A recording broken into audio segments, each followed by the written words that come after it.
What's up, everybody? It's J&J with Justin and Jordan. We got a special guest in the building. Another challenger in the arena.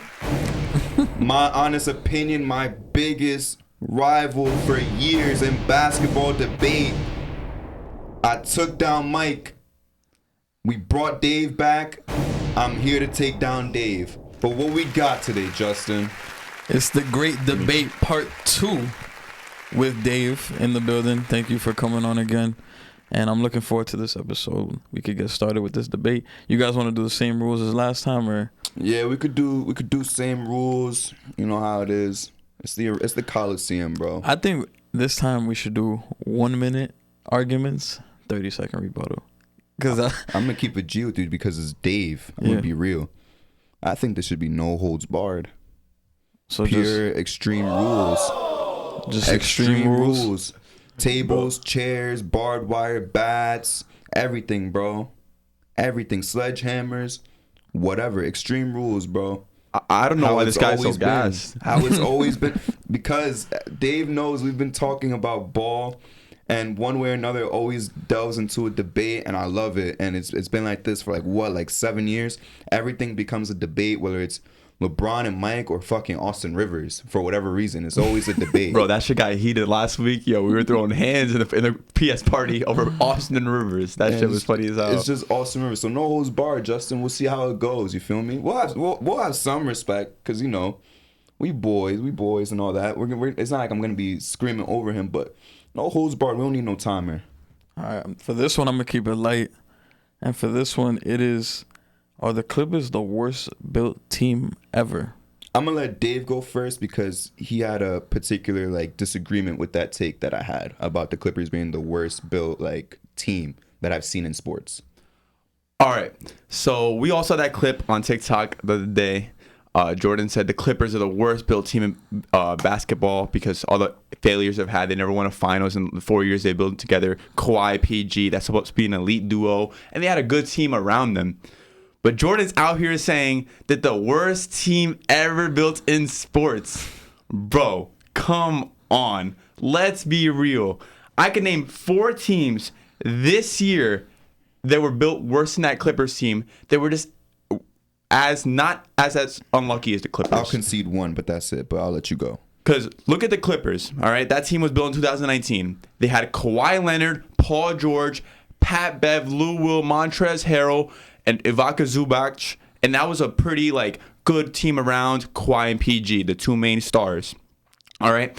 Obviously, they haven't made an NBA Finals. They choked 1 year, 3-1, and they made it to a conference finals 1 year with one of their superstars hurt. And the one thing I'll say is when you build a team, building a team is not based off injuries and stuff, if it does good or not. It's based off how they function together. If they're winning when they're all on the court together.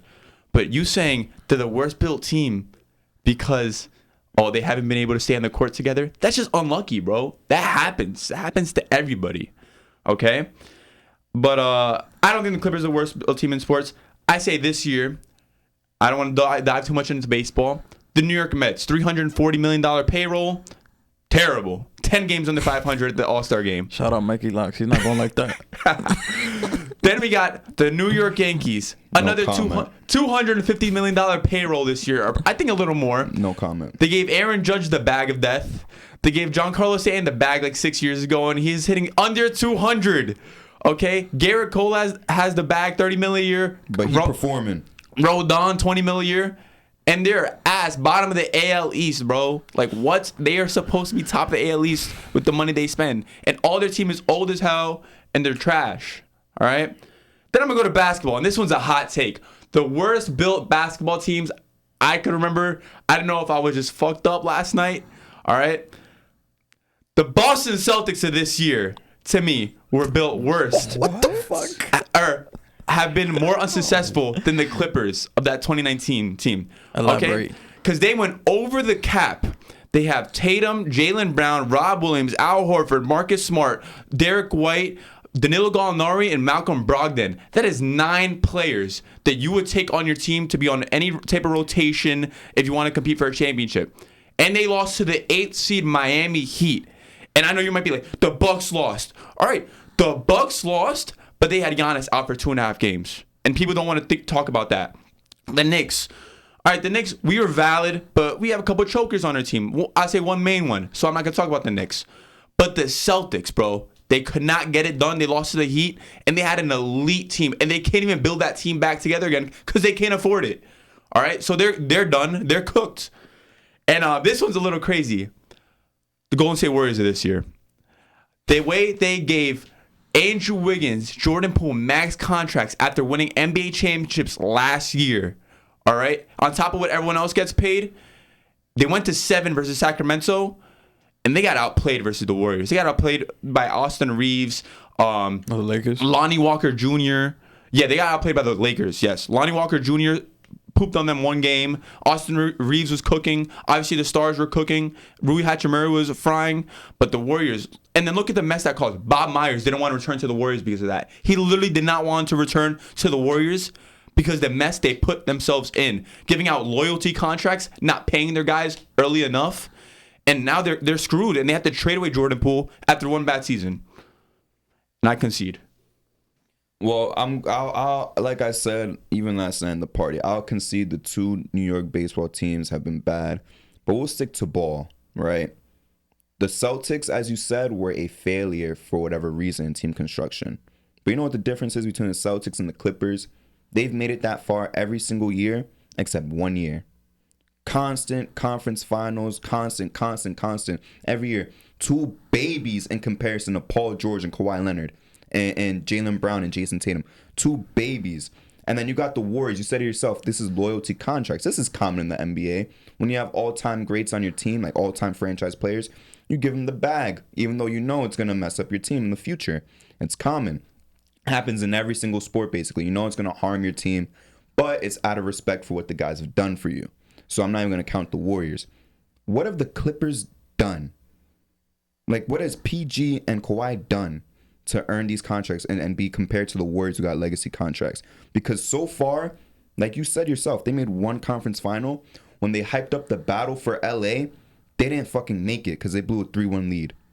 You signed 1 guy, and you say injuries are unlucky. When you see 1 guy has a constant history of injuries and you sign him, you cannot be shocked when they're hurt. You cannot be shocked when Kawhi Leonard has to load manage because he's been doing this for about 7 years now, since Greg Popovich. This is constant for his career. So you can't be shocked. If I let's say give somebody the bag, if I give someone a max contract that had 2 ankle surgeries and he hurts his ankle again, it's not, oh, that's bad luck. It's, I should have known better. You had 2 fucking ankle surgeries. Same thing with Kawhi, right? Now, Paul George, I will say, he wasn't injury riddled before he got to Clippers, but ever since he's gotten there, he's just broken down, bro. Broken down. We're talking 40-something to 50 games every year. Kawhi sometimes misses basically the entire year and plays another 40, 50 games. It's like Stephen A. Smith said, like, these guys are playing like 100 combined games out of 180-something games, right? They're not playing. They're not playing, and they have nothing to show for it. I'll be honest, they haven't earned that load management because they have not gotten anywhere in the playoffs. They have not gotten close to the glory that we expected. Remember the battle for LA, like I said again, I'm going to reiterate. We kept saying, wow, this is going to be the conference finals for the next 3 fucking years. And they never met each other. One time it was the Lakers' fault, one time it was the Clippers' fault. But the Clippers had the easier path. They were right there. You had to win 1 game. And you blew a 3-1 lead when you were the favorites to win the championship besides the Lakers. It was always going to be them or the Lakers. And they fumbled. They didn't make it to the conference finals. Let's not also forget, they missed the playoffs their 3rd year together because they were injured. They're always injured. This year, Paul George was so injury-riddled. Neither of them played 60 games or anything close to it. We saw Kawhi go down, like Stephen A. Smith said. He didn't go down even. He walked to the bench, drank his Gator, whatever. Next game, we found out he's not playing. These guys don't play, and it's not even a sense of, damn, it's bad luck, it's bad luck. We know Kawhi Leonard. Kawhi Leonard does this every single year. It's constant load management. That's what it is. I'm not shocked whenever I hear Kawhi is out because I know, all right, he's been doing this for 7 fucking years. He's been doing this, sitting out games, never playing 65 plus games a year. He doesn't do it. I shouldn't be shocked when I give him money and he doesn't play 70 games. Listen, talk about load management, but I think I just think it's unlucky. I know you just tried to argue the fact why it's not unlucky, why that, you signed guys that were hurt constantly. But before Kawhi went to the Clippers, he had that 1 year where he didn't want to play on the Spurs, right? He didn't want to play because he wanted to get traded, right? Went to the Raptors, won a chip, dipped out after 1 year. Did he miss out Did he miss a lot of games on the Raptors, or am I missing something? Yes, they load managed him a lot. He probably missed Justin, 17 games. I think he played 60 games that year, or 62. So he missed about, and we'll say ballpark anywhere between 15 and 20 games. That's why I said when they signed him, they knew he's getting constantly load managed. So you can't be shocked. It's not luck. It's not unlucky or whatever when you're load managing a guy who's been load managing for 7 years straight now, whether it was the Spurs or the Raptors and now the Clippers. He's always load managing. And that's why I side with Stephen A. in this whole debate. You guys are getting paid a bag. And to do what? And not play finals minutes one time? The whole point of this was kind of we'll compare to baseball too with the Padres and the Mets and all that, right? You keep throwing bags to be the big brother in the city. You want to be little brother no more. Shit don't even fucking work out. It doesn't work out. And this was when people were like, wow, this is different from CP3 and Blake and DeAndre. This is going to be the team that brings a championship to the Clippers. A finals appearance, because the Clippers have never made the finals. This is going to bring a finals appearance to the Clippers. Can't even do the bare minimum of making the fucking finals. And we see, like you said, the Heat, for example. The Heat are an 8 seed. They got heart in their team. Something that the Clippers have lacked for the last 5 years. They have heart in their team, and they made the finals twice since the Clippers assembled that crew. Are the Miami Heat talent-wise better than the Clippers? No. Definitely not. But they got the heart, and they try hard, and they play through injuries. We saw Jimmy Butler playing through injuries this past postseason. Kawhi can't even play a regular season game if he hurts his pinky. He stops. He'll play 10 minutes and he stops. He doesn't play. He does not play. He is incredible. And I firmly believe that if Kawhi and PG both played 70 games each, I'll give them their respect, especially with the talent around them. They win a championship. That's a championship level team if they play 70 plus games together. But they don't. They never do. They always have to load manage. And to load manage in the playoffs, to me, is disgusting. You're playing for a fucking championship. Are you talking about this year? Yeah, you load manage. Kawhi towards meniscus. But the thing is, he was load managing the whole time, and then they were also load managing. And which playoff series, Justin? Which playoff year were they load managing? I think one of them was load managing in 21. That was when they beat the Jazz, right? Either that one or the bubble. One of them was load managing. It's constant. I think so, yeah. To load manage in the playoffs is crazy, bro. Am I missing something? We're load managing you to be ready for the playoffs, and then you're playing less minutes in the playoffs. What's up with that? I think minutes restrictions. That's the term I'm going to use. Minutes restrictions. Okay. I think it's clear that Kawhi has some sort of chronic knee injury, and that's why he finally got it repaired, and he sat out the last 4 games of that playoff series. But you put that team together all on the court at the same time, they're winning. They're winning games. I think they're obviously beating the Suns. That Suns team last year wasn't really that good that made the playoffs. Besides KD and Devin Booker, they didn't really do much. You know what I'm saying? Their team was pretty mid. Ayton was getting benched for Jock Landale, which is crazy. Yeah. All right, but that Clippers team they play, even with Westbrook was frying. Westbrook was cooking. He was frying. He was cooking. Yo, bro, I love Russ sometimes, but not on the Lakers. But the thing is, when you talk about why the Clippers, pull out the bag and give the bag because they want to be the biggest team in basketball. Because, bro, that's what small market teams always do, bro. They have to do that because the Clippers are the little brothers in town. Just like the Nuggets, for example, when they had to give Michael Porter Jr. $30 million a year even though he was injury prone, because they're like, that's how they keep their star players, because they need to pay them or they're leaving. They're going to a big market, whatever it is. But that's what they have to do. That's what small market teams do. That's what the disadvantage is, And having Kawhi and PG, the reason they're still on the team anyway is because they're still going to make the playoffs no matter what. But they're opening a new stadium, so they have to have some cover faces. They got to have some people there. And they have no draft picks for the next 5 years probably. So they got to stick to those guys or try to work around it, But when you talk about the worst built team, no, I say unluckiest. I'm still going to stick to that no matter what. But they were built to win a champ. I know you're saying they need cover faces for this new Englewood arena and shit like that. And I do want to disagree with the point that there's small market because We saw, like, for example, the Nets, they were the little brother, but that New York City market, even being second biggest in New York City, second biggest in LA, like you said, the Nuggets has way bigger media revenue share than the Nuggets, than the Timberwolves, and these guys who have their own city. So that's kind of my problem with it, and that's why they overcompensate with money. We've seen the Clippers the past decade spend a lot of money on guys, whether it was CP3 or Blake, even though they got rid of that Blake contract, and these two guys that they got right now. I don't think that they're a small market team. Are they the inferior little brother? Sure. But the same thing with the Angels and Dodgers. Angels spend a lot of fucking money, but they're still inferior. The Nets spend a lot of money, like with their big three, but they're still inferior to the Knicks. Wait, in the regards Nets? to media. Hold on. They were inferior. But the Nets, in terms of worst built teams, that three-star team. But they also only had 1 year though. These guys have had 4 years together and they failed. It 4 wasn't, years. Right? It was 1 year. Yeah, one it was like, one yeah. postseason because Harden was out by the middle of next season. Yeah. So, but these guys have had 4 years together and not one final. You had 4 chances to go to the finals and you haven't made it one time. I gotta put that against you. Honestly, I have to put that against you.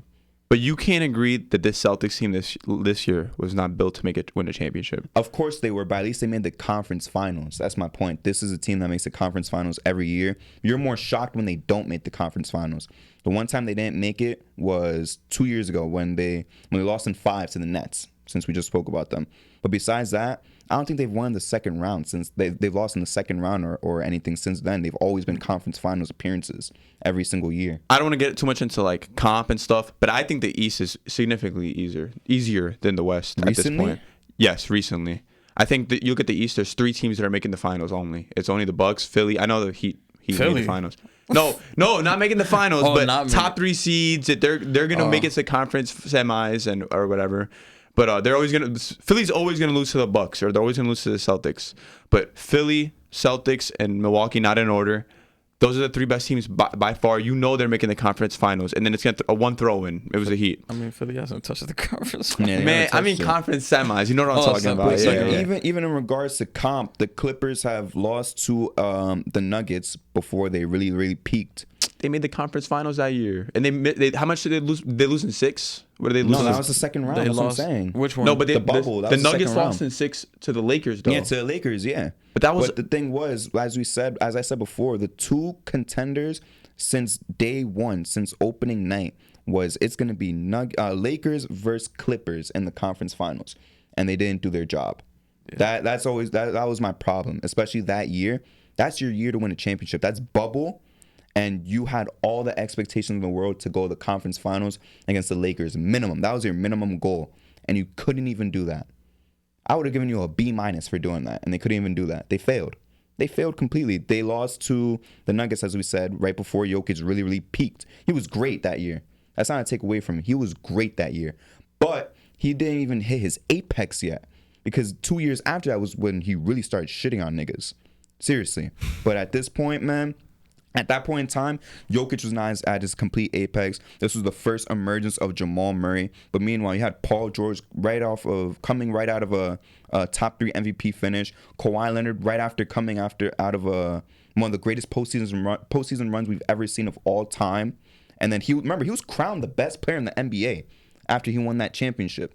Bro, that's Max Kellerman. But minimum, you signed 2 top 7 players in the same offseason. And you don't make the conference finals, that's bogus to me. That's bogus to me. I guess you could say at least they're going to use them for marketing for the new arena. They got these big faces. They're superstars to push sales and jerseys, whatever. But we all know how the owner is, right? Ballmer wants to win a championship so badly. He doesn't care about the money. He has all the money in the world. He wants the championship, and they have not delivered. And I don't think they're going to deliver ever. I don't think the Clippers are going to win a championship until those 2 guys are gone, and then they go through like a rebuild. But for now, they're not winning a championship with Paul George and Kawhi Leonard. I guarantee that. This is the last year. That was a good debate, but I think it's time to go to the next topic. I feel like this next one is about to be fucking crazy, but we saw on the TikTok, shout out to that at the JJ podcast, we had a viral clip. Kobe Bryant, not a top 10 player. Jordan said it, he got cooked. But that's fine. Kobe fans is sensitive. All publicity is good publicity. Yeah, but Kobe fans is sensitive. That's a lot of people in the comments, and my boy across from me, Dave, did not agree there was a name out there that he didn't believe that was better than Kobe Bryant, and that guy was Larry Bird. You don't think Larry Bird's better than Kobe? Nah, and I'm gonna explain to you why. Wait, you're being serious? I though? mean, dead ass, bro. I mean, dead ass. That shit was mad disrespectful. Hold on. That was mad disrespectful. Larry Bird? You got Larry Bird over Kobe Bryant. Yes. Kobe Bryant is a cultural icon. All right? He signified a generation, an era by himself, basically. All right? Yes, he played with Shaq. All right? Played with Shaq. They won 3 chips. They lost 1. Then he didn't make the playoffs. Came back with Pau Gasol, Bynum, Ron Artest, and Derek Fisher, and a couple, Lamar Odom, Shannon Brown. I'm not going to say Lamar Odom was a scrub, but he was good. And they won 2 chips against the Celtics with 4 All-Stars. Come on, bro. Kobe, one of the most skilled players of all time. I know that's bag talk, but he's one of the most skilled players of all time. And, that's annoying to talk about too. All right? A guy that probably averaged around 27 for his career, 26 for his career. 25 on the dot. Yeah, All right, 25. but that's because his second to last season he averaged 13. In his first 2 years he averaged like 14 and like 19. But he had seasons where he was averaging 27, 31. I think there was one that he was in a little more than that. 35 was his peak. Yeah. There was a guy that he cared about defense. He was offensive weapon by himself, not over Larry Bird. I know what you're gonna say, but Larry Bird was gassed up. You know why? You know why he was gassed up. All right, he was gassed up because the NBA was trash back then before they came, and they needed to gas up a rivalry between Magic and Larry Bird. So they were like Magic and Larry, and they were in the finals against each other all the time. All right, even Magic won that. Lakers Town won that. All right, Larry Bird's career was 12 seasons. Okay, maybe I think it was 13. 79 to 80 to 92, 93 because he was back. He was cooked after 92. All right, Yeah. Kobe Bryant. From 2000 to about 2013, maybe a little before 2000, right? Like 97, 98. His career, he was nice, bro. He was cooking. He was frying people. His offensive game, the fact that he was, even if he was the number 2 option to Shaq on a three-peat team, that's still insane as a young player. A guy that's under 26 years old at that time, or 27 years old. I think he was even younger, actually. That's the worst part. But come on, bro. Larry Bird over Kobe Bryant. There's other names on that list, but let's stick to Larry Bird. Like you said with Larry Bird, that Larry Bird's career was only 13 years. That was a incredible 13-year career. And you wanted to compare, let's say, Kobe's peak, because let's be real. Bird's entire career was a peak, incredible peak. And Kobe's career, 98 is a little bit too early. I'll say 99 to 2000 was when it really started going. That was his first 20-point per game season, if I'm not mistaken. From that to 12-13 season, we can compare that because that's his best body of work. I'm not going to go out here and say, let's count 2016 and let's count his rookie year. As you said, it was weak because he was young on one side. On the other side, he was too old and broken down. Larry Bird's 13 years versus Kobe's. Give me Larry Bird's, because when we talk about, let's say, look at the numbers, for example. We're going to look at the numbers first. We get amazed. We are astonished when we see that LeBron is averaging 28 and 8 and 8, right? That's a good player, right? 28, 8 and 8. I'll be real with you. Bird's peak was 29 points, 10 to 11 rebounds a game with that same amount of assists, 7 to 8 assists. But we don't respect it, as you just said. Why? You say they hyped it up for whatever reason. I'll be real with you. A lot of people sleep on Larry Bird for that same reason. We're not even going to mention it. I don't want to look like Kendrick Perkins out here. But to go back to that, Larry Bird, last 3-time back-to-back-to-back MVP. Not against scrubs, neither. He's winning against Mike. He's winning against Magic, Dominique, Hakeem, Kareem. Who else am I missing, Justin? Give me some names. Give me some names. Moses Malone was out of his prime already, but Charles Barkley, I think, was entering his prime. He was winning against Dr. J. He was a beast. For that 3-year stretch, he was the best basketball player in the world. And you talk about icons, I don't give a fuck about icons, to be real with you, because Allen Iverson's a fucking icon, and he is not a top 15 player of all time. We all know Allen Iverson is not a top 15, top 20, maybe not even a top 25 player of all time. And he is an icon. He's a bigger fucking icon than Kobe Bryant. But we're talking about icons. Larry Bird and Magic Johnson saved basketball. And that's not even part of my argument. But he's an icon in his own right. They saved the game that we love and watch today. So how is Larry Bird not an icon himself? To go back to his game, 3-time champion, in a time where, in my opinion, 3 of the greatest teams were all playing each other at the same time. That early 80s Sixers team, specifically the 83 Sixers, is one of the 5 to 7 best teams of all time. Showtime, we don't got to talk about how good they were. And he was beating them. They were beating each other, but he was beating them too. That early 80s Celtics teams, Bird, Parrish, and McHale, incredible. One of the best of all time. Dennis Johnson. Had the Pistons in there too. Had the Pistons in there too, competing against the Pistons, whooping the Pistons. I'm not going to count Mike. That was way too early. That's baby Mike. We're not going to do that to him. Right? That would be disingenuous to include them. But listen to all these teams that he was beating, bro. He was never facing no scrub teams. Bernard King. He was going toe-to-toe with Bernard King when Bernard King was one of the best players in the NBA. You want to tell me Bird had weak competition or something? He was doing it against Mike, Magic, Kareem, everybody. Giving everybody buckets, giving everybody 28 points per game with the rebounds. And like you said with the bag talk and how a lot of people on TikTok wanted to say, because Bird's game is not exciting for whatever reason, because he don't dunk the ball. That's the problem with a lot of these stands. For example, the Kobe stands, the KD stands, so on and so forth. Because their game looks prettier, we want to overrate these guys. But Larry Bird, it don't matter. He had a good game too. It's just that he's not dunking. He wasn't crossing people up. That's why people don't respect his game. But he was elite. He was efficient. 50-40-90 club. Who started that? Larry fucking Bird. Larry fucking Bird started the 50-40-90 club. Kobe ain't do that. Kobe might have started the 41-30 and 80 club because he was so inefficient. Bird was the epitome of efficiency. The only person more efficient than Bird might just be Stephen Curry. Is that not great company to be in? Him and Steph? Who else matches that efficiency? I can't. This is what bothers me. I can't with the Kobe stand specifically when they want to shit on guys like Bird, because it's either I'm too young to watch Kobe or people who want to back up Bird, you an old fart that doesn't respect the new gen. There's no in between. Why can't it be people just respect Larry Bird's game and what he's done for the game of basketball and how he dominated the toughest era in basketball to win a championship? By far too. I'm honestly moved. I think that was a great, they should put you at the start of the ESPYs, like give you the 10-minute monologue. That was a good ass monologue. Yeah. The hick from French Lick. But you're fucking wrong. Oh shit. All right? You're fucking wrong. That's Kobe Bean Bryant, all right? Put some respect on his name. But you still haven't given me one reason why Kobe was better than All right, but him. you're talking about... You said he was an icon when listen, Larry Bird was an icon too. So let's talk about actual game. Let's talk about basketball. Let's stop talking about narratives. Let's stop talking about the narratives. Let's stop talking about bag. Let's talk about basketball right now. For real, let's talk about basketball. Not who got crazy dunks. Not who could do a windmill. Not who could cross people up. Not who got a bag. Not who's got a prettier fadeaway. Let's talk about real basketball. Let's not talk about drama. Let's not talk about icons and who sold more shoes, more jerseys. Let's talk about fucking basketball, bro. Why is Kobe better than Larry Bird at basketball?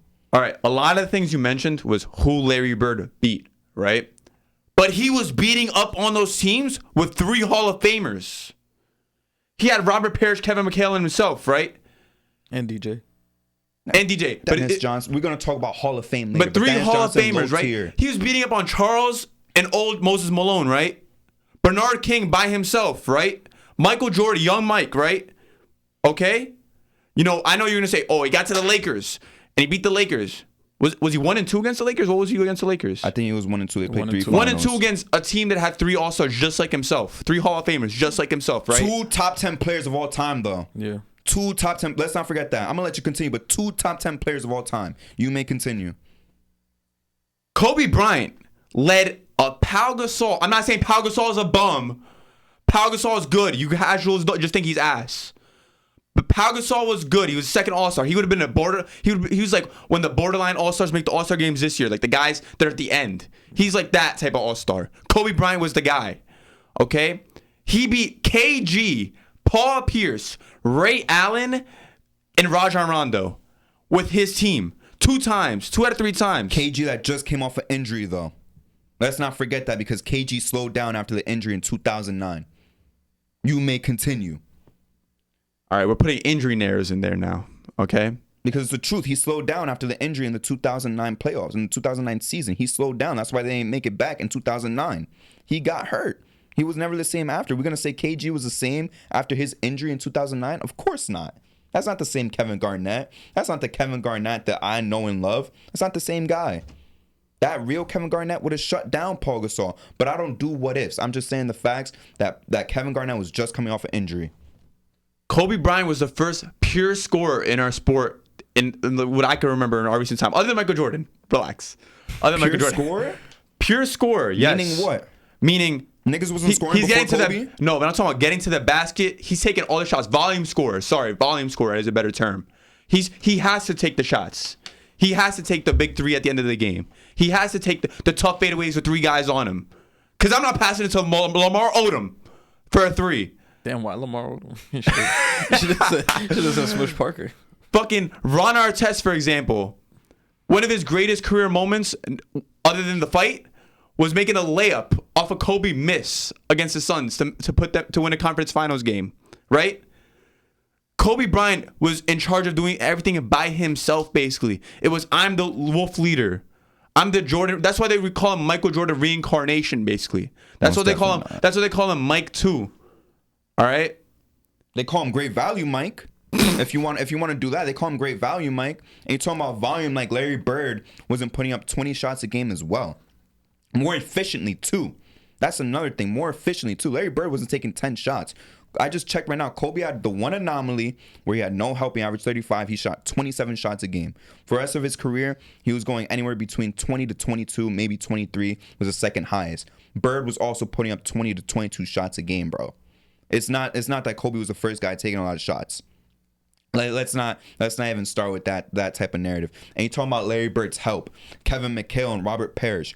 Are we fucking forgetting that Kobe Bryant played with the most dominant player of all time, getting outscored in every single finals, nearly by double digits the entire time, and that when they gave Kobe the fucking keys, that they lost to the Pistons?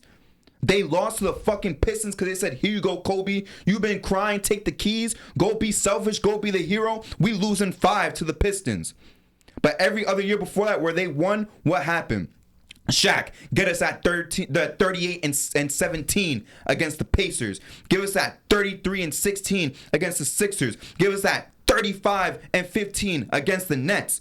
Kobe was putting up his points, but them points was 24, 25 points per game. The most he probably scored in the finals during the three-peat when they were winning was maybe like 26, 27 points per game. And Shaq was putting up near fucking 40. Nearly 40 points per game. And we talking about help. We always talking about other players' help. You played with a top 7 player of all time, most dominant big of all time, taking all the attention away from you. Taking all the attention away from you. Had to double team him in the paint. Had to hack him. Had to hack him on every possession to stop him from scoring. Do we not talk about how, let's say, for example, Kevin Durant got more efficient when he started playing with Steph, that he was scoring way more? Did Steph's gravity not affect how open he was? For example, with the Cavs, their whole mentality was, we got to stop Steph. The game plan wasn't stop Kevin Durant, it was stop Steph. Let KD take the open shots, which was unfortunately a consequence of the game plan. It was the same thing with Shaq and Kobe. Focus on Shaq. And then what happened when it was all right, let Kobe do his thing in 2004?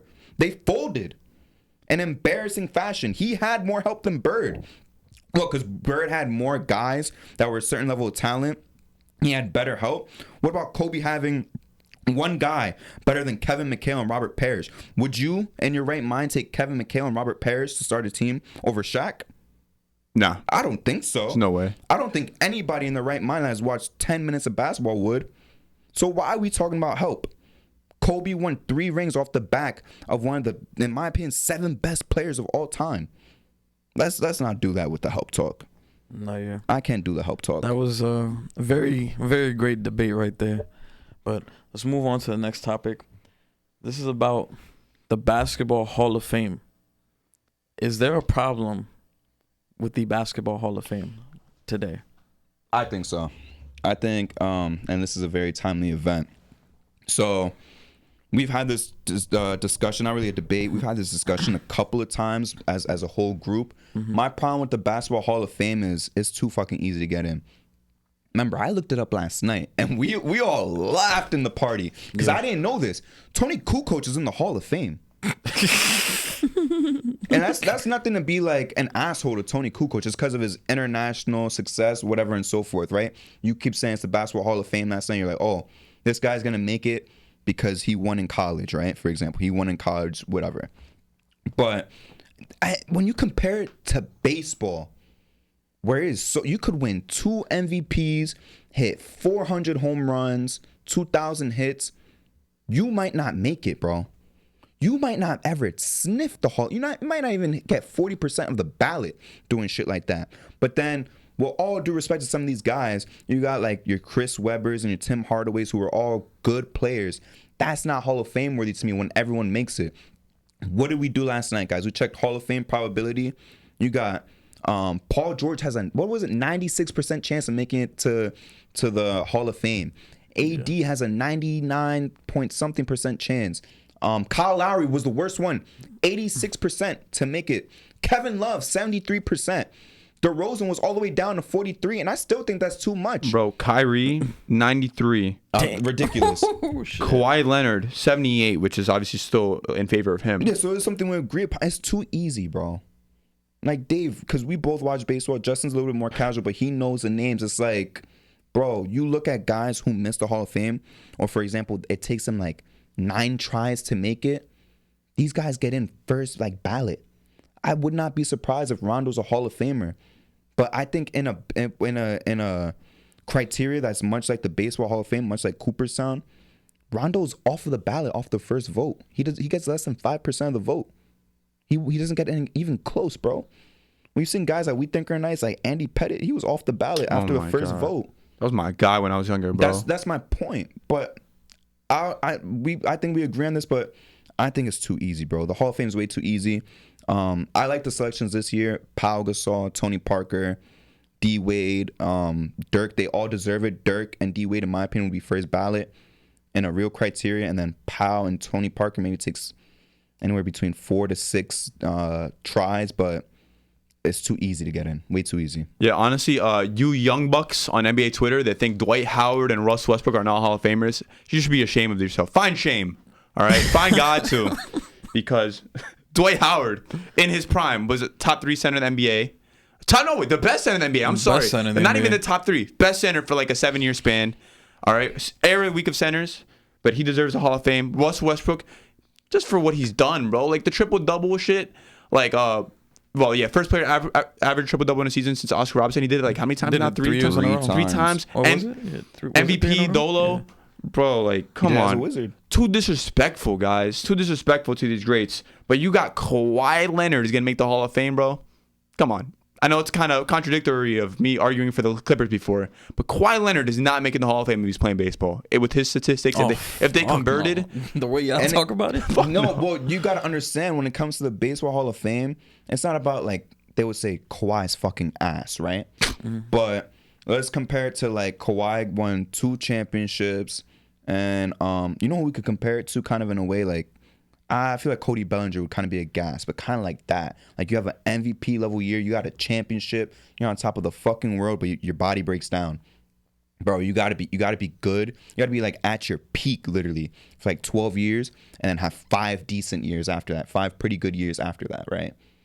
It doesn't matter if you hit 55 home runs 6 years in a row. You break down after that, you are not getting close to the Hall of Fame. You might get 2 chances, maybe like 10% of the vote at most. You're off.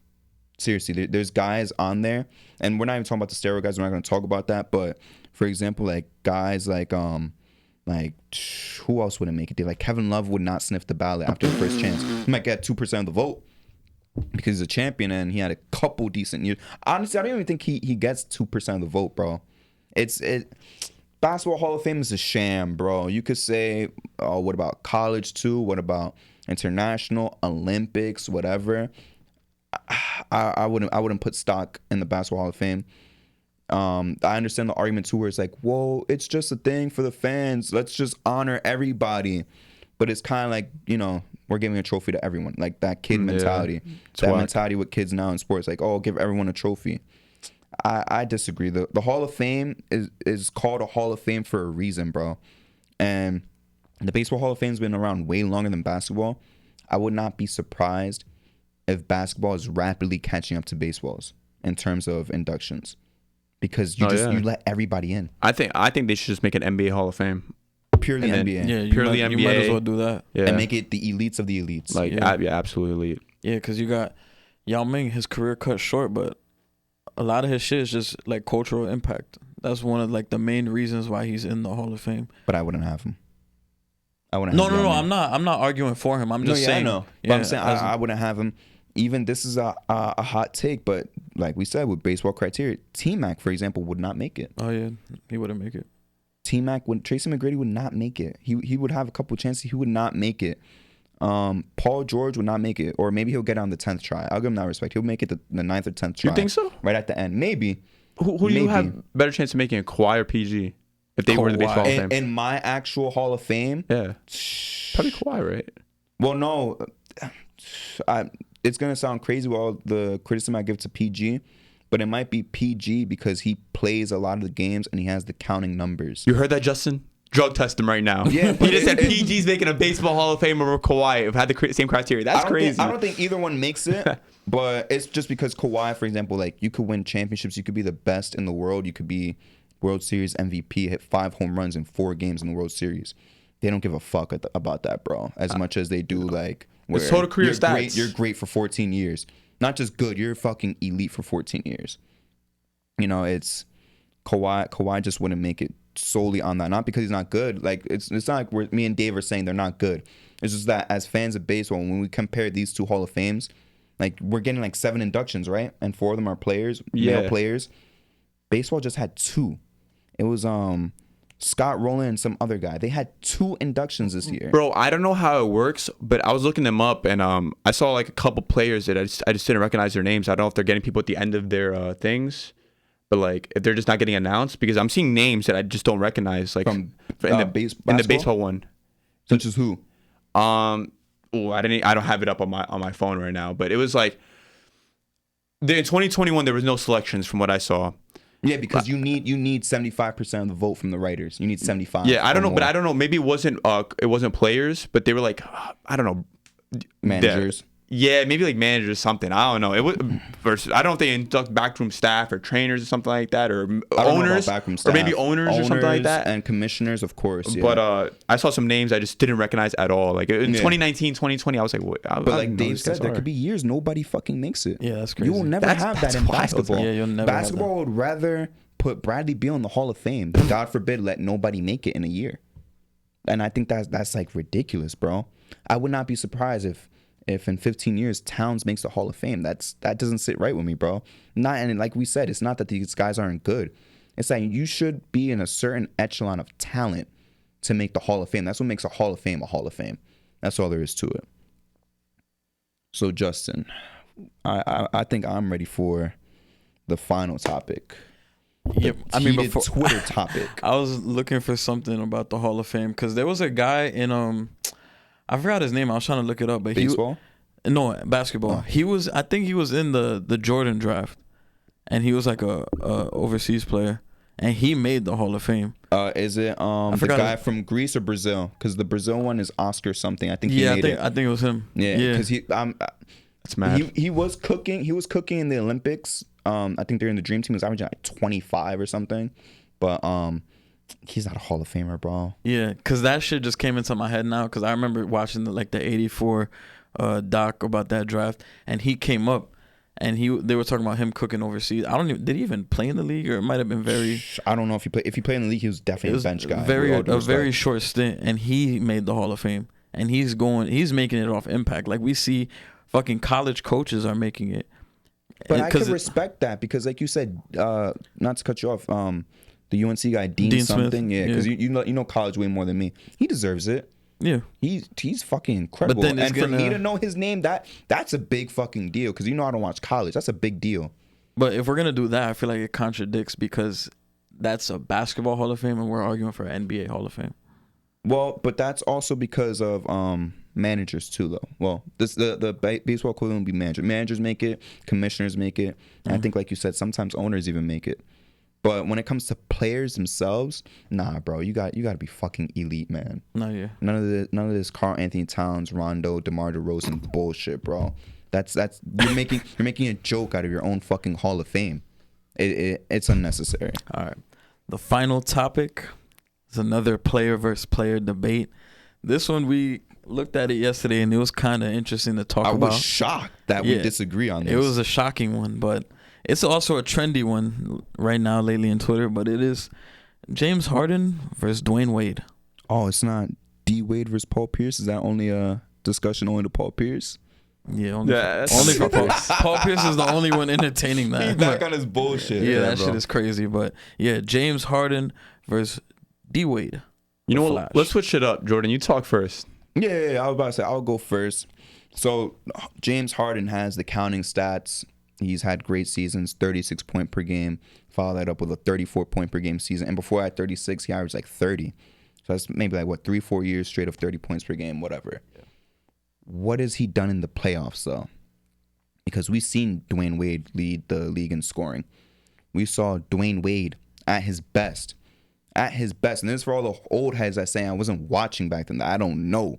Dwayne Wade, if anyone was watching ball at the time, over 10 years ago, maybe like 13, 14 years ago, Dwayne Wade and versus Kobe Bryant in the moment was a real conversation, bro.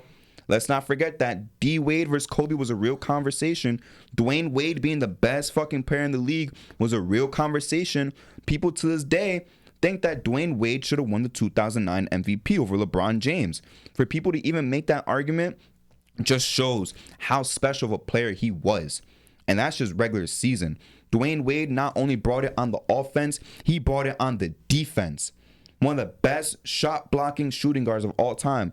And guess what? Without shoes, he's like 6'4". He's shorter than James Harden. He's one of the best shot blockers. So what's James Harden's excuse to not play any lick of defense at all throughout his entire career? People want to cope and say, well, James Harden has good post defense. That's what a lot of Rockets fans used to do back in the day. James Harden has great post defense though. He ranks here in deflections and post touch deflections, whatever. D Wade was hounding you on ball and blocking your shots, getting the steals, shutting you down. He was giving you 30 and then shutting down your best perimeter player. I don't think we can even name one time where James Harden shut down another team's best player for even a quarter. Forget a game, I'm going to be lenient. For a quarter, James Harden has never shut down anybody in his life. I've never seen it.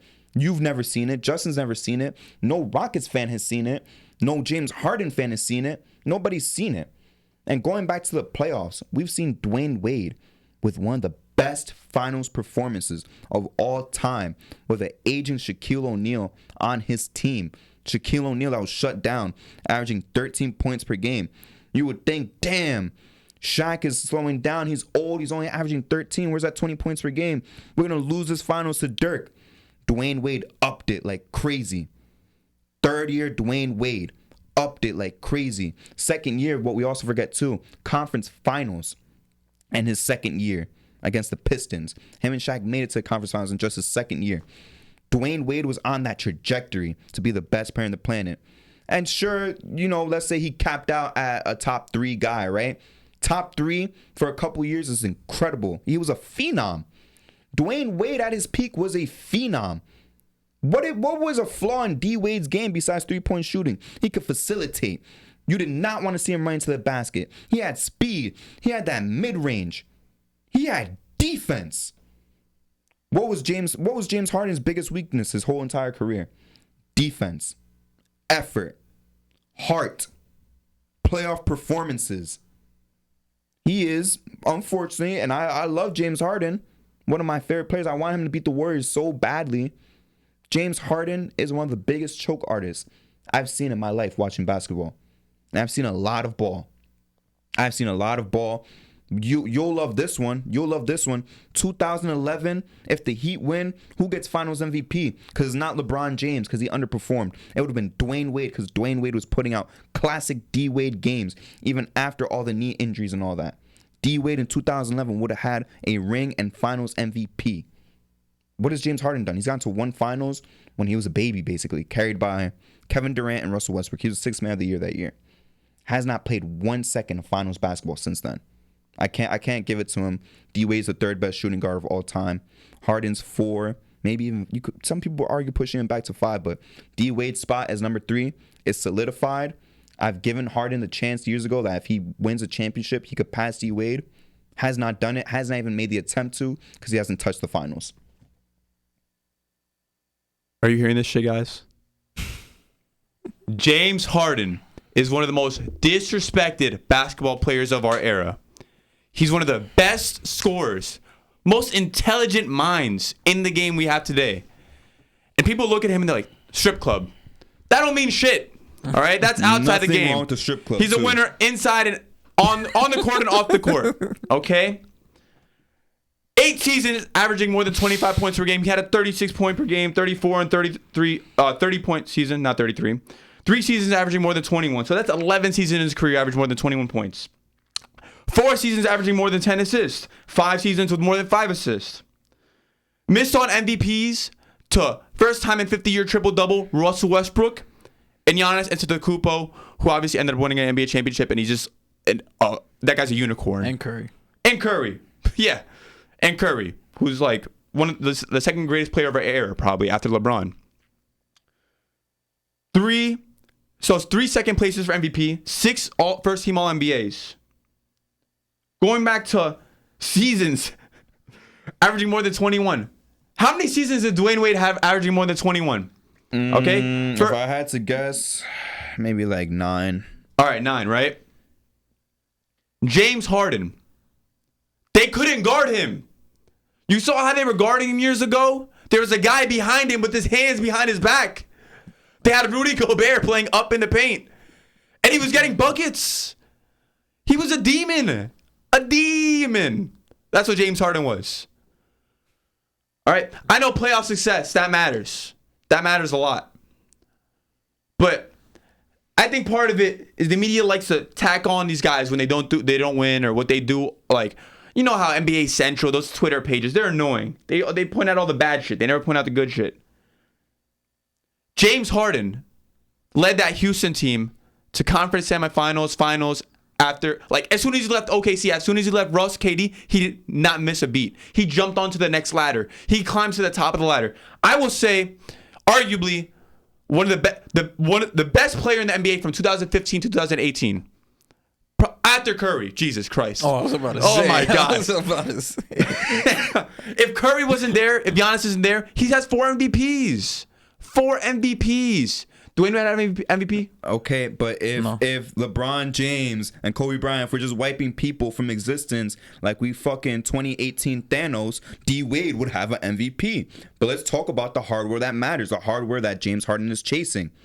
D Wade won a championship. Not only that, take away the LeBron years, because I know you like to mention help. D Wade has 1 championship, averaging 35 fucking points a game and putting Shaq on his back. What has James Harden done since then? Choked to the Warriors 2-3 times? Bro, are you serious? Are you serious? You can't blame him. Who was he facing? I can blame him because you know what? I can't. can blame him because he put the biggest choke job of all time. What was it? A 1 in 80,000 chance to miss that many 3-pointers in a row? And James Harden was one of the biggest proponents of that? How is that not his fault? You had the chance. And not only that, KD went down the second go around and they couldn't get past the second round. Because once you get that past that second round, who do you play? You play the fucking Trailblazers. But they could not finish their dinner.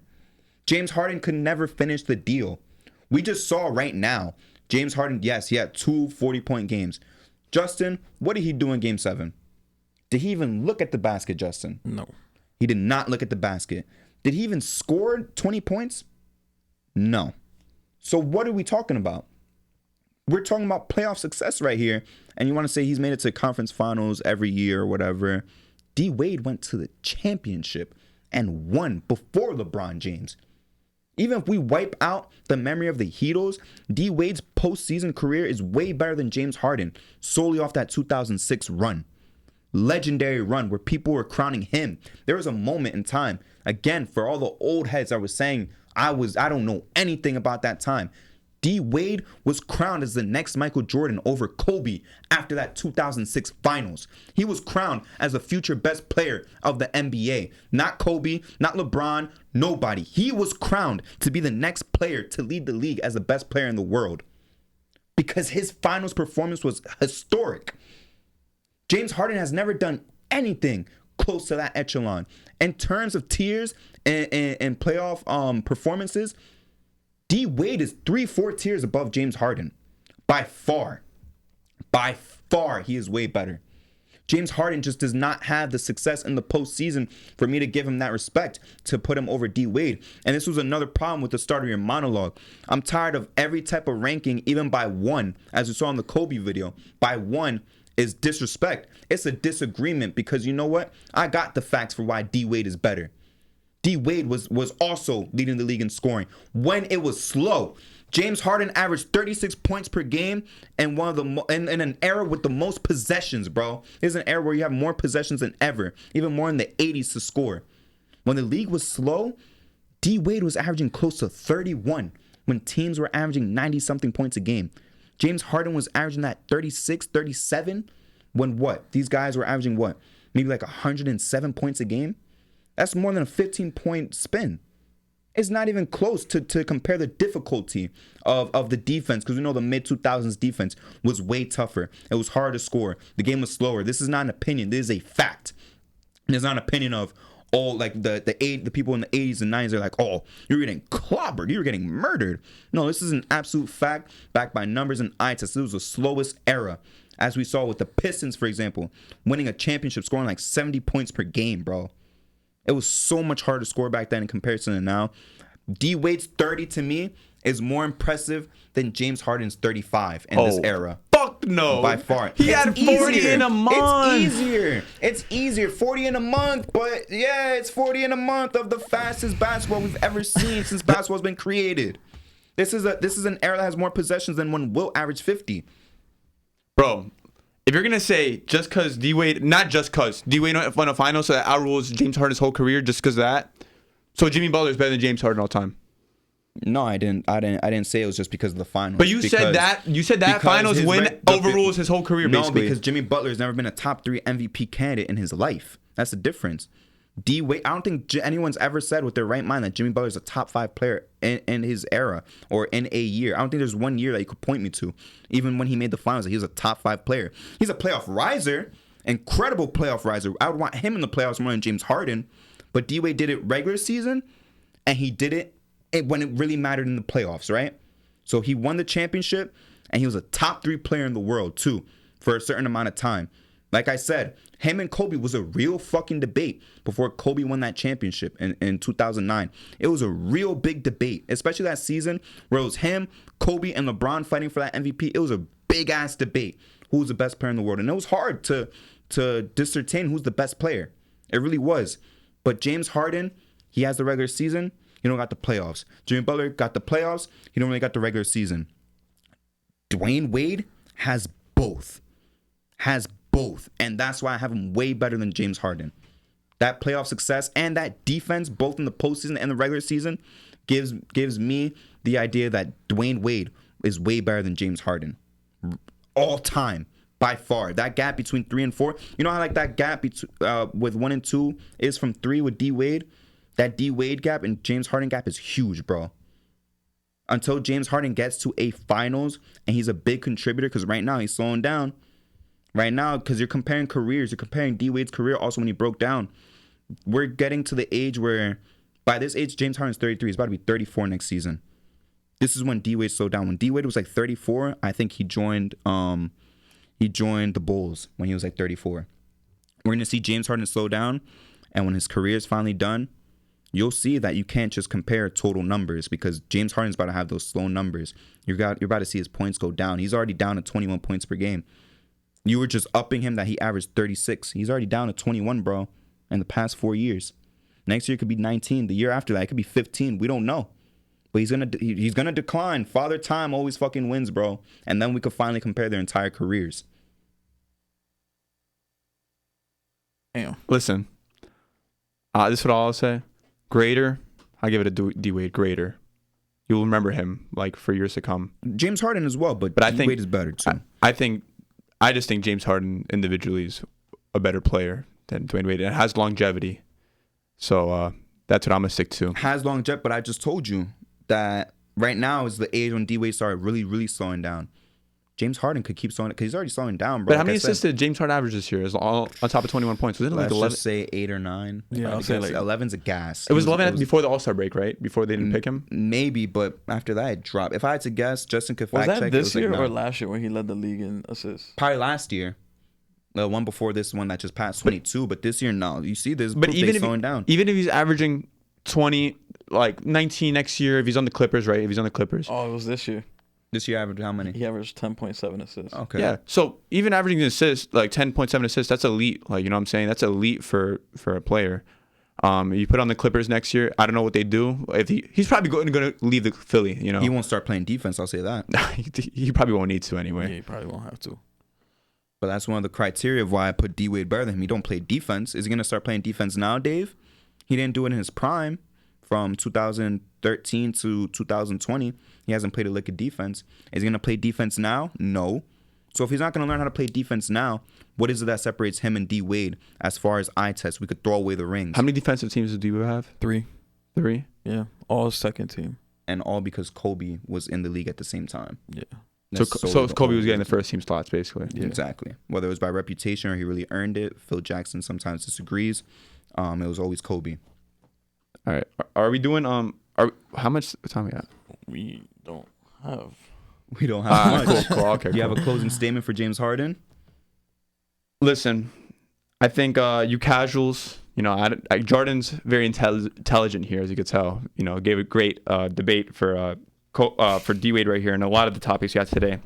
But you guys got to stop disrespecting these guys when they get older. D-Wade getting disrespected. Dwight Howard, Westbrook. Yeah. Even like people don't remember Paul Pierce. Like I think Paul Pierce, the shit he's saying is He's doing it to himself. He's doing it to That's himself. an He's doing anomaly. it to himself. Yeah. But these were great players. When I started watching basketball when I was 9, like a lot of those guys were elite. Like they were like the best at the time.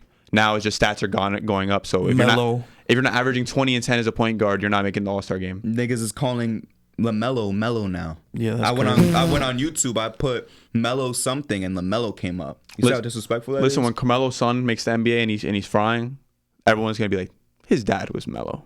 No. Yeah, that's gonna piss me off. They're gonna say his dad's Melo. Yeah. That's gonna be crazy. They're gonna say his dad's Carmelo, but they're not gonna really know who Carmelo is. But you do have a point. I actually really do like that closing statement. And also, I want to flip that for the old sensitive heads, the old heads. Stop saying everything's disrespect. Sometimes a player's just better, and be consistent. Like with the Larry Bird thing, can't say I'm too young to watch Kobe, but then tell other people they're too old because they watch Bird and they rank Bird over Kobe. Come on, bro. Like sometimes players are just better than other players, and like we said, it's all opinion based. It's fine if you got Kobe over Bird, whatever. I'm gonna strongly disagree. It's fine if you got Kobe as the GOAT. Some people really have that.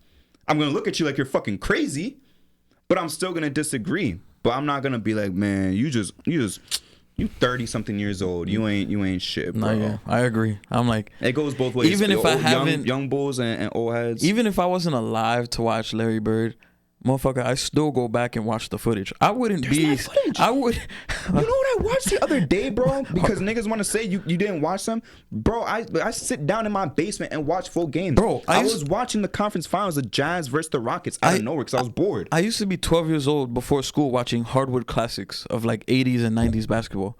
I wouldn't be sitting in this chair talking about shit I don't know about. So cut that shit out. Like, fuck that. Like, if we want to, we could make a list with the top motherfuckers that we've seen with our own. But that's for personally another live. day. But yeah, like we were saying, if we make an opinion, it's because we know the facts. We've seen the shit. Even if if we weren't alive to see it, we went back and did the research. There's Wilt Chamberlain tape because a lot of people are saying Wilt Chamberlain. There's Wilt Chamberlain tape. Shout out to there's that one guy on YouTube. I know you're talking about. It was like a Wilt page, isn't it? It's a pure Wilt page. There's so much footage of Wilt. Don't be like, oh well, Wilt didn't. There wasn't even any footage of Wilt to see him hooping. It's all available. If anything, there's never been a time where it's more readily available to watch any basketball game of all time. But guys, that's gonna wrap it up for J&J for the day. A lot of respect for Dave for coming in here. I don't know who's gonna be the next one to come in the Coliseum. It might be a while. Maybe it's Dave again. Maybe Dave wants the revenge.